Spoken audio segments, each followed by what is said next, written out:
Episode 1 में आपने देखा 3 साल पहले मैं अचानक बिना कोई निशान छोड़े गायब हो गया था। न दोस्तों को मेरे बारे में कुछ पता था, न पुलिस को मेरे अस्तित्व का कोई रिकॉर्ड मिला। यहाँ तक कि जिस लड़की से मेरी आखिरी बार लड़ाई हुई थी उसने भी आखिर में यही मान लिया कि मैं अब इस दुनिया में नहीं रहा। लेकिन अब पूरे 3 साल बाद मैं फिर उसी यूनिवर्सिटी में वापस लौट चुका हूँ जहाँ कभी मैंने उसे अकेला छोड़ दिया था, और शायद आज भी वो मुझे भूल नहीं पाई। कॉलेज में नई नई दोस्ती और मस्ती का माहौल था। रात के करीब 7 बजे हम चारों रूममेट सामान खरीदकर वापस हॉस्टल पहुंचे। सबने जल्दी जल्दी फ्रेश होकर आराम किया। तभी झांग मिंगयांग ने हम लोगों की तरफ देखते हुए कहा, भाइयों अब तो सही टाइम हो गया है, क्यों ना स्कूल के बाहर घूमने चलते हैं और साथ में कुछ नाइट स्नैक्स भी खा लेते हैं। सबने तुरंत हामी भर दी। फिर वो बोला, बस मुझे 2 मिनट दो, पहले बाल सेट कर लो। यहाँ यूनिवर्सिटी में खूबसूरत लड़कियों की कोई कमी नहीं है, अगर स्मार्ट लगोगे तो शायद कोई लड़की खुद ही इंप्रेस हो जाए। ये सुनते ही झू पेंगफेई उत्साहित होकर बोला, अरे भाई ये बात पहले क्यों नहीं बताई, मैं तो अभी कपड़े बदल कर आता हूँ। वहीं वांग लेई भी जल्दी से बोला, भाई मुझे हेयर स्टाइल बनानी नहीं आती, जरा मेरे बाल भी सेट कर देना। उनकी बातें सुनकर मैं बस मुस्कुरा दिया। शायद यही असली कॉलेज लाइफ और जवानी की फीलिंग थी। मैंने मोबाइल की ब्लैक स्क्रीन में अपना चेहरा देखा और मन ही मन सोचा, ठीक है मैं तो वैसे भी काफी हैंडसम हूँ। उधर लड़कियों के हॉस्टल में ली छेन हंसते हुए लिन छिंगशुए के पास आई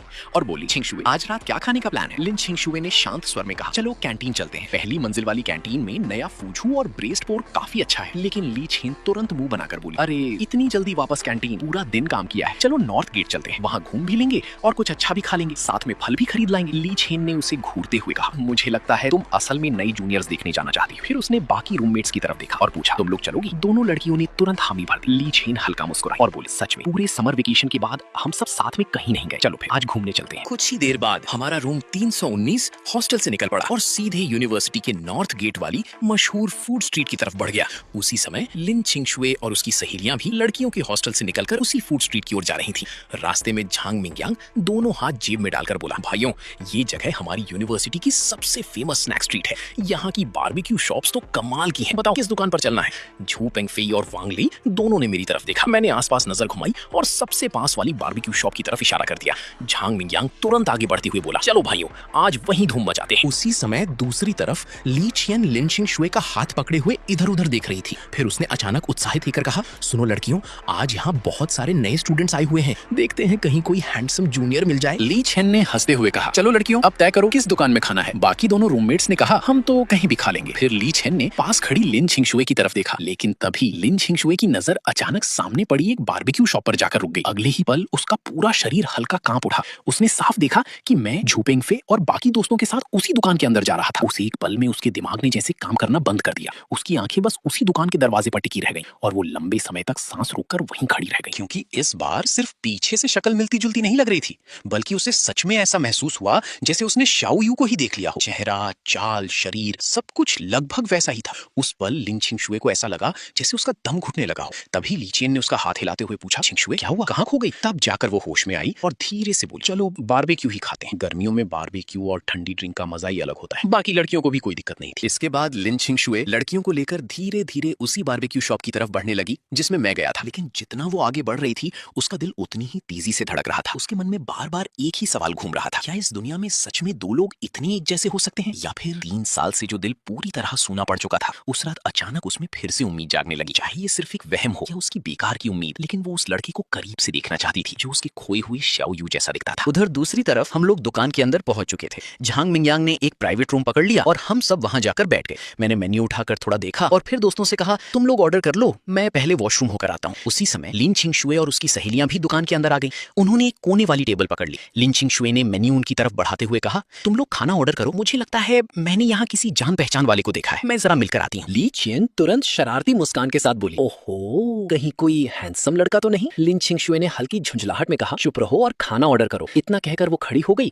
और पूरे रेस्टोरेंट में नजर दौड़ाने लगी, लेकिन जहां भी देखती सब चेहरे अनजान लगते। उसके चेहरे पर धीरे धीरे निराशा साफ दिखाई देने लगी। फिर उसने गहरी सांस ली और एक एक करके रेस्टोरेंट के हर प्राइवेट रूम का दरवाजा खोलना शुरू कर दिया। लेकिन हर बार उसे निराशा ही हाथ लगी। आखिर में उसने वो दरवाजा खोला जहां झांग मिंगयांग और बाकी दोस्त बैठे थे। जैसे ही उन्होंने लिन छिंगशुए को देखा, तीनों की आंखें फैल गईं। लिन सीनियर रीनो लगभग एक साथ बोल पड़े। लिन छिंगशुए ने हल्की सी मुस्कान के साथ कहा, सॉरी मुझे लगा मैं शायद गलत जगह आ गई हूँ। तभी उसकी नजर टेबल पर रखे 4 सेट बर्तनों पर पड़ी। उसने हैरानी से पूछा, तुम लोग 4 लोग हो क्या? झांग मिंगयांग ने तुरंत जवाब दिया, हाँ हमारा तीसरा दोस्त वॉशरूम गया है। लिन छिंगशुए ने हल्का सा सिर हिलाया और बोली, सॉरी मुझे लगा मैंने किसी पहचान वाले को देखा है। इतना कहकर वो वापस बाहर निकल गई। लेकिन जैसे ही उसने मुड़कर कदम बढ़ाया, उसकी नजर सामने खड़े एक लड़के की पीठ पर पड़ी। सफेद टी शर्ट पहने उस लड़के को देखते ही उसका दिल एक बार फिर जोर से धड़क उठा। उसने गहरी सांस ली और धीरे धीरे उस लड़के के पीछे जाकर उसके कंधे पर पर हाथ रख दिया। लड़का तुरंत पलटा, लेकिन उसे देखते ही लिन छिंगशुए का चेहरा एकदम जम गया, क्योंकि वो मैं नहीं था। सामने वाला लड़का मुस्कुराकर बोला, लिन सीनियर, आप मुझे ढूंढ रही थी क्या?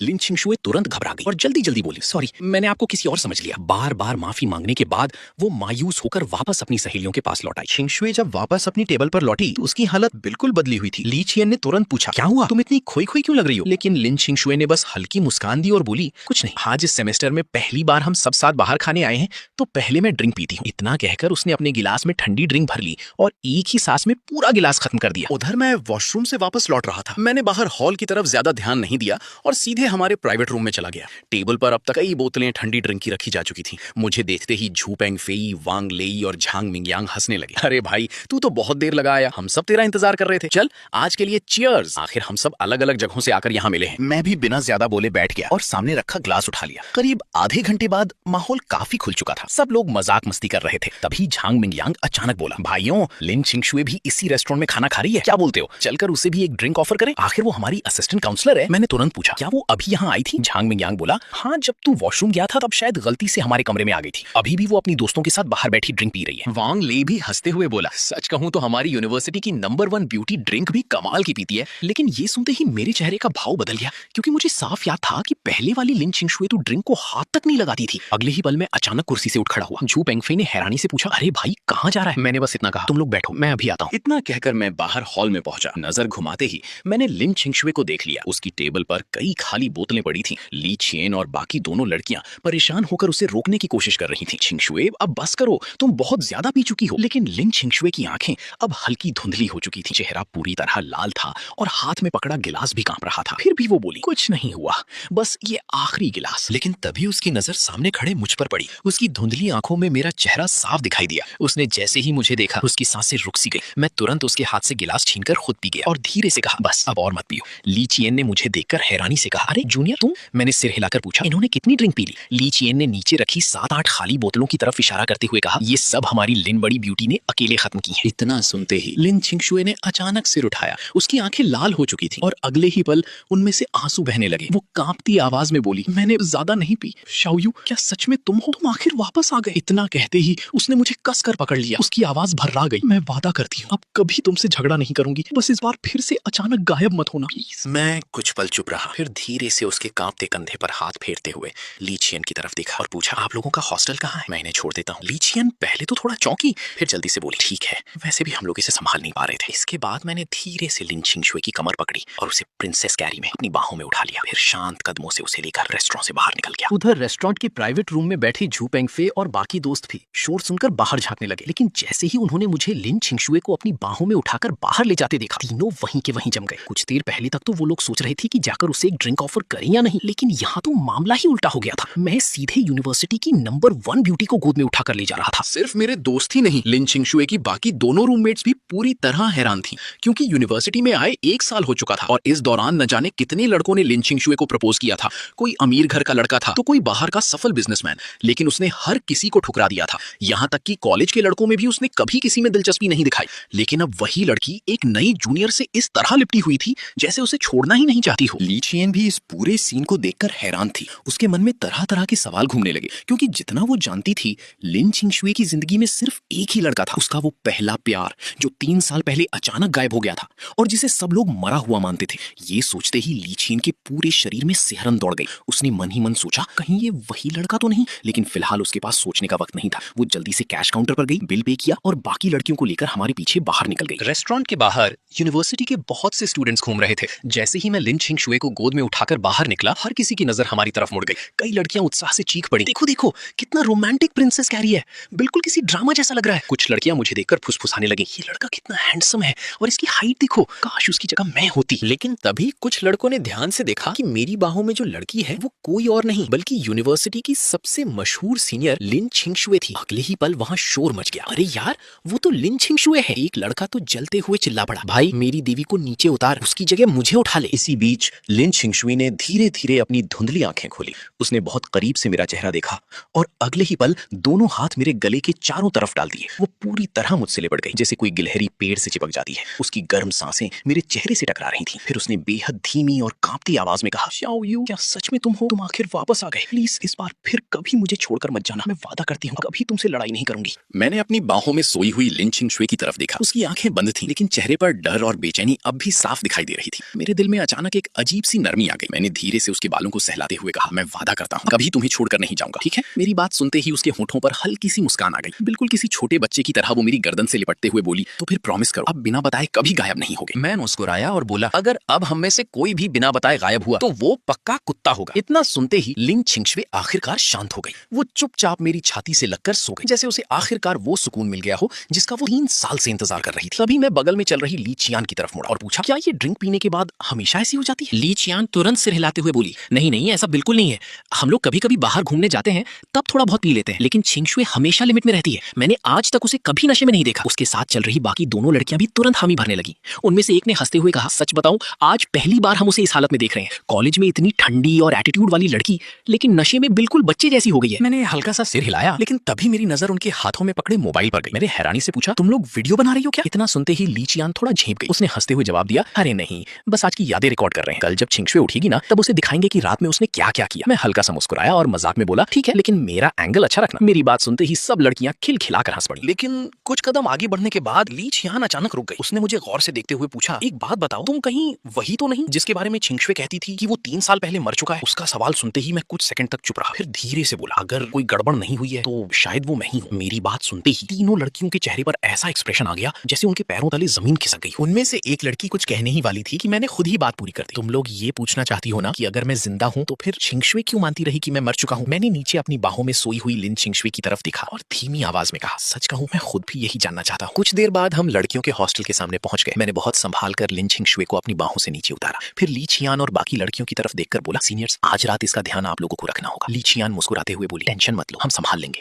उसके बाद तीनों ने मिलकर लिन छिंगशुए को सहारा दिया और धीरे धीरे हॉस्टल के अंदर ले गई। मैं वहीं खड़ा उन्हें तब तक देखता रहा जब तक वो मेरी नजरों से ओझल नहीं हो गई। उनके जाने के बाद मैं वापस उसी बारबेक्यू रेस्टोरेंट में लौट आया। जैसे ही मैंने कमरे का दरवाजा खोला, झू पेंगफे और बाकी दोनों रूममेट्स तुरंत सीधे होकर बैठ गए। एक लड़का मेरे लिए कुर्सी खींचने लगा, दूसरा टेबल साफ करने लगा और तीसरा मेरे सामने गर्मा गर्म कबाब और ठंडी ड्रिंक रख गया। मुझे जबरदस्ती कुर्सी पर बिठाने के बाद तीनों सामने लाइन से बैठ गए। उनके चेहरे पर ऐसी एक्सप्रेशन थी जैसे कोई कोर्ट की सुनवाई शुरू होने वाली हो। फिर तीनों ने एक साथ मुस्कुराते हुए कहा, तो भाई अब बता भी दे, आखिर चल क्या रहा है? यूनिवर्सिटी में आए अभी पहला ही दिन हुआ था और मैं पहले से ही पूरे हॉस्टल में चर्चा का विषय बन चुका था। जैसे ही मैं कमरे में बैठा, झू पेंगफेई ने मुझे घूरते हुए कहा, भाई तू तो कमाल निकला। कॉलेज के पहले ही दिन तूने हमारी पूरी यूनिवर्सिटी की सबसे खूबसूरत कैंपस क्वीन को पटा कर ले गया। उसकी बात सुनकर मैं बस बेबस होकर हंस पड़ा। मैंने हाथ उठाकर समझाते हुए कहा, अरे ऐसा कुछ नहीं है, हम दोनों हाई स्कूल से एक दूसरे को जानते हैं। अभी तुम लोगों ने बताया कि वो बाहर बैठी है तो मैं बस उसे हेलो बोलने चला गया था, लेकिन वो थोड़ी ज्यादा ड्रिंक कर चुकी थी, इसीलिए मैं उसे वापस हॉस्टल छोड़ आया। मेरी बात खत्म होते ही झू पेंगफे ने मुझे ऐसा लुक दिया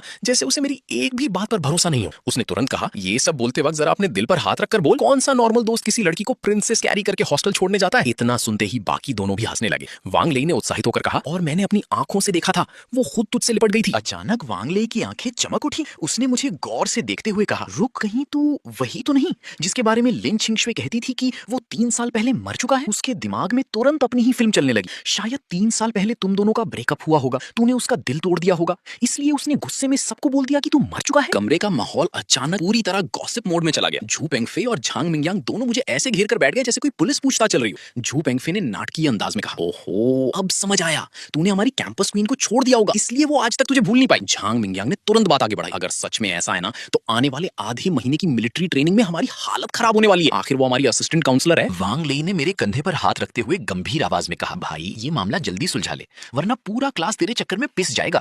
उनकी बातें सुनकर मैं खुद हंसी रोक नहीं पाया। मैंने सिर पकड़ते हुए कहा, तुम लोग बेवजह फिल्म मत बनाओ, मैंने कभी उसके साथ गलत नहीं किया और ना ही हम कभी रिलेशनशिप में थे। मेरी बात सुनकर तीनों अचानक चुप हो गए। फिर झांग मिंगयांग ने धीरे से कहा, तो मतलब वो 3 साल वाला एक्स बॉयफ्रेंड असली था ही नहीं, उसने खुद ही कहानी बना रखी थी ताकि लड़के उससे दूर रहें। उसकी आंखों में अचानक उम्मीद चमक उठी, अगर ऐसा है तो फिर शायद मेरे पास अभी भी मौका है। इतना सुनते ही झू पेंगफेई ने उसे घूर कर देखा और बोला, भाई सपने देखना बंद कर, मुझे अपनी छठी इंद्रिय पर पूरा भरोसा है। हमारे तीसरे भाई और लिन छिंगशुए के बीच जरूर कोई ऐसी कहानी है जो हमें नहीं पता। उसकी बात खत्म होते ही तीनों ने एक साथ मेरी तरफ देखा।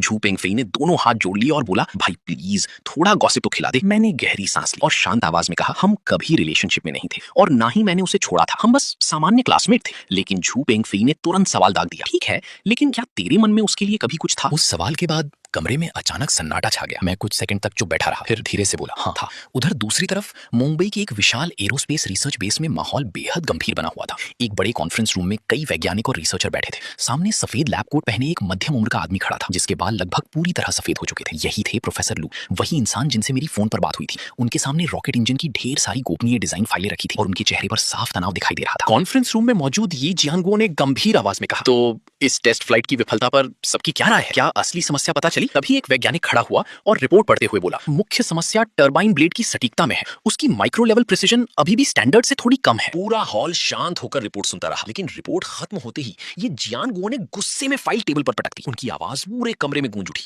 बाकी चीजें बाद में देखेंगे, लेकिन ये टरबाइन ब्लेड वाली समस्या अब तक क्यों नहीं सुलझी? इतनी बार टेस्टिंग के बाद भी स्टैंडर्ड पूरा नहीं हो रहा। आखिर उन कंपनियों को क्या चाहिए? क्या वो चाहते हैं कि हम पूरा डिजाइन ही बदल दें? उनके साथ ही शुरू हुए दूसरे रिसर्च बेसों ने तो 5वीं पीढ़ी के ट्रांसपोर्ट एयरक्राफ्ट इंजन तक बना लिए थे। कुछ ने अलग अलग तरह के ड्रोन और मिसाइलें भी तैयार कर ली थी, लेकिन उनका एरोस्पेस फाइटर इंजन प्रोजेक्ट पूरे 10 साल की मेहनत के बाद भी टेस्ट फ्लाइट में फेल हो गया। लू योंग ने गंभीर आवाज में कहा कि वो एक ऐसे इंसान को जानते हैं जो शायद उनकी समस्या हल कर सकता है। जिस इंसान की वो बात कर रहे थे वो मैं था। जब मैं लिथोग्राफी मशीन पर रिसर्च कर रहा था, तब भी रिसर्च बेस को अनगिनत मुश्किलों का सामना करना पड़ा था, लेकिन जो भी समस्या मेरे हाथ में आती वो बहुत जल्दी हल हो जाती थी। धीरे धीरे उस प्रोजेक्ट में शामिल वैज्ञानिकों की नजरों में मैं किसी किंवदंती जैसा बन चुका था। सिर्फ चिप टेक्नोलॉजी ही नहीं, मैंने एरोस्पेस फाइटर इंजन डिजाइन पर भी लू यूंग के साथ कई बार चर्चा की थी। इस क्षेत्र में भी मेरे अपने अलग विचार थे, इसीलिए लू यूंग को पूरा विश्वास था कि अगर मैं वहां पहुंच गया तो ये समस्या जरूर हल हो सकती है। जैसे ही मीटिंग रूम में चू शियाओयू नाम गूंजा, पूरा हॉल फुसफुसाहटों से भर गया। किसी ने कहा कि उसने ये नाम पहले कभी नहीं सुना, तो किसी को यकीन नहीं हो रहा था कि इतना बड़ा वैज्ञानिक प्रोजेक्ट कोई अनजान लड़का सुलझा सकता है। क्योंकि चाहे उनका प्रोजेक्ट हो या मेरा रिसर्च प्रोजेक्ट, दोनों ही देश के टॉप सीक्रेट स्तर के थे। मेरी पहचान तो अब बीच में SSS लेवल गोपनीयता में शामिल थी,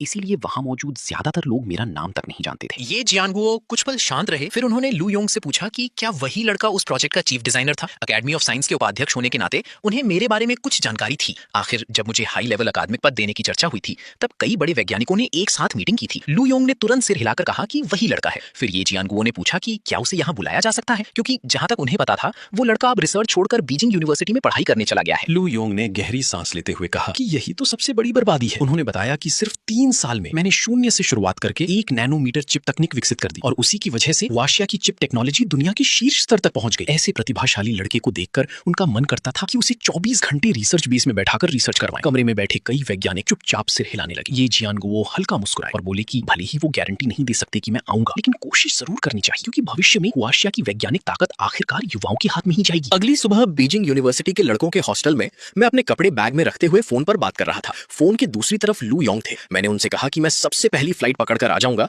और आज रात तक पहुंच जाऊंगा। फोन काटने के बाद ऊपर वाले बेड से जू पेंगफी नींद में सिर खुजलाते हुए नीचे झांका और पूछा कि मैं सुबह सुबह सामान पैक क्यों कर रहा हूं। मैंने शांत आवाज में जवाब दिया कि घर पर थोड़ा काम है और कुछ दिनों के लिए जाना पड़ेगा। लेकिन असलियत ये थी कि मुझे अभी अभी लू योंग का फोन आया था और उन्होंने मुझे 7वीं पीढ़ी के aerospace fighter engine design research में शामिल होने के लिए बुलाया था। ये काम वैसे तो मेरे बिना भी हो सकता था, लेकिन मैं अच्छी तरह जानता था कि जिस दिन मैंने रिसर्च की दुनिया में कदम रखा, उसी दिन से मैं सिर्फ खुद का नहीं रहा। कुछ महीने पहले रिसर्च बेस में मैंने जो शपथ लिखी थी, उसकी हर लाइन आज भी मेरे मन में गूंज रही थी। मैं विज्ञान और तकनीक की ताकत से देश की सेवा करने के लिए अपना जीवन समर्पित करता हूँ। कुछ काम ऐसे होते हैं जिन्हें किसी न किसी को करना ही पड़ता है। मेरी बात सुनते ही झू पेंगफी पूरी तरह जाग गया और हैरानी से बोला, क्या तुम मिलिट्री ट्रेनिंग में हिस्सा नहीं लेगा? मैंने शांत स्वर में जवाब दिया, मैं पहले ही यूनिवर्सिटी से बात कर चुका हूँ। वो आधा समझा आधा नहीं, फिर बोला, अच्छा लेकिन तू जाएगा कितने दिनों के लिए? मैं कपड़े समेटते हुए बोला, अगर काम जल्दी खत्म हुआ तो 1 हफ्ता, वरना शायद तुम्हारी ट्रेनिंग खत्म होने तक लौट आऊंगा। वैसे मैं सिर्फ सलाह देने जा रहा हूँ, मुख्य रिसर्च में शामिल नहीं होना है। ज्यादा से ज्यादा 2 हफ्ते लगेंगे। झू पेंगफी अचानक हंस पड़ा।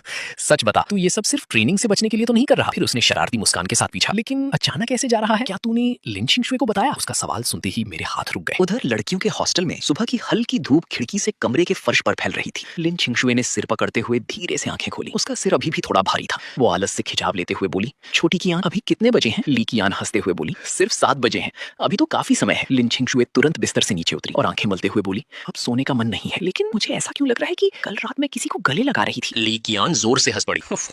मुझे लगा था तुम्हें कुछ याद नहीं होगा। उसने तुरंत अपना फोन निकाला और बोली, बड़ी बहन तुम्हारी याददाश्त वापस दिलाती है। लिन छिंगशुए ने माथा पकड़ लिया, तूने वीडियो भी रिकॉर्ड कर लिया? मैं सच में तुझसे हार गई। ली कियान ने फोन उसके हाथ में देते हुए कहा, पहले ये देख, जिसने तुम्हें गोद में उठाकर वापस लाया था उसे पहचानती हो? फोन हाथ में लेते ही लिन छिंगशुए की सांसें रुक गई। वीडियो में साफ दिख रहा था कि मैं उसे अपनी बाहों में उठाकर वापस यूनिवर्सिटी ला रहा था। कल रात तुम नशे में थी, तभी वो अचानक आ गया, फिर तुम सीधे उसके गले लग गई और उसके बाद वही तुम्हें उठाकर वापस हॉस्टल तक लाया। फिर ली कियान ने उत्सुकता से पूछा, छिंगशुए, क्या वही तुम्हारा वो बॉयफ्रेंड है जिसे तुम 3 साल से मरा हुआ मानती थी, लेकिन लिन छिंगशुए के पास जवाब देने का भी समय नहीं था। वो जल्दी जल्दी कपड़े बदलकर कमरे से बाहर भागी। पीछे से ली कीयान चिल्लाई, अरे रुको तो सही, इतनी जल्दी में कहाँ भाग रही हो? तुम्हें उसका हॉस्टल पता भी है?